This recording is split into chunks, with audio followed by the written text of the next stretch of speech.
Line, hold me up. Buttercup. Perfect, just high.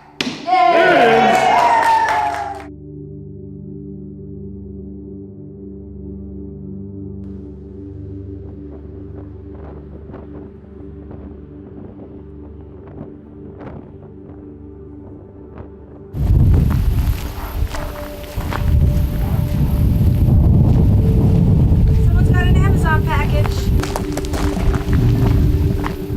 Built in 1914 by M.T. Grandy, this building housed a grocery store with a small supply of dry goods. It also served as the post office. The large hall upstairs witnessed community dances, the annual Whatnot Club sale, and fundraising events for the Red Cross and other entities during World War II.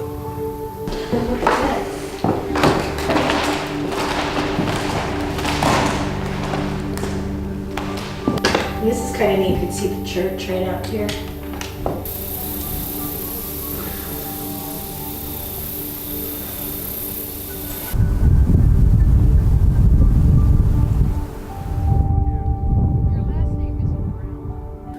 Well, this is actually the South Fork of the Musselshell Valley. It was pretty much uninhabited by white people until 1877 when a Norwegian named M.T. Grandy settled it.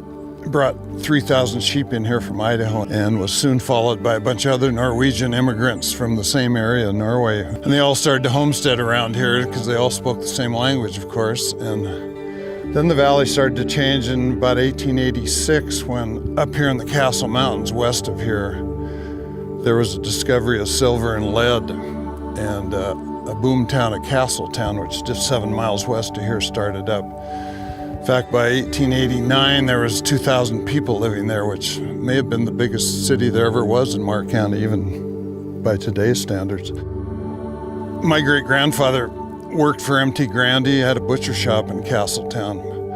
But the problem with Castletown from the beginning was hauling all that ore out to get it to a smelter. It was so heavy, they had to have 6-horse teams, and they hauled it down the steep mountains to the town of Livingston, which was a long haul, and so they were crying for a railroad from the beginning. So in the early 1890s, a man from Chicago named Richard Harlow decided that that might be a good venture to run a railroad up to Castletown.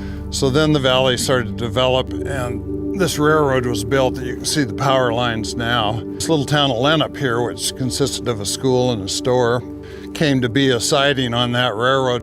And of course the Norwegians, being their state church of Lutheran, had to have a church here, and they finally built this building in 1914.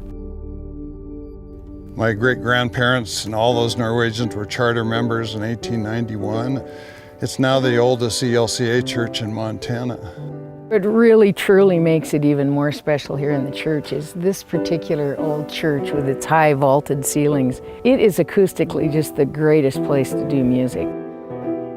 I play violin, we do some instrumental music, but mostly it's singers and generations of them. Something I think is really neat about this Lennep Valley is that really it's all basically still in the first generation families. So I mean there are about 4 families that settled here around the late 1800s. Yeah, those old names that have been here for well over 100 years are Grandy, Voldseth, Harum, Rosted, and Berg, and all those ranches are still here. So the only job I've ever had besides working on the ranch was when I got drafted as soon as I finished college in 1970. So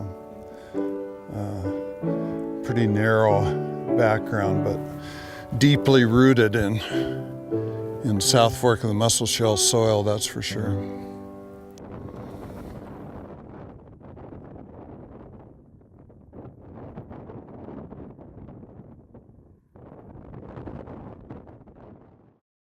More left even. There you go. Yep, there you go, and then high. Oh, that's so close. I can't get it to ring though. There you go. She did it, she rang the bell, give the girl a prize.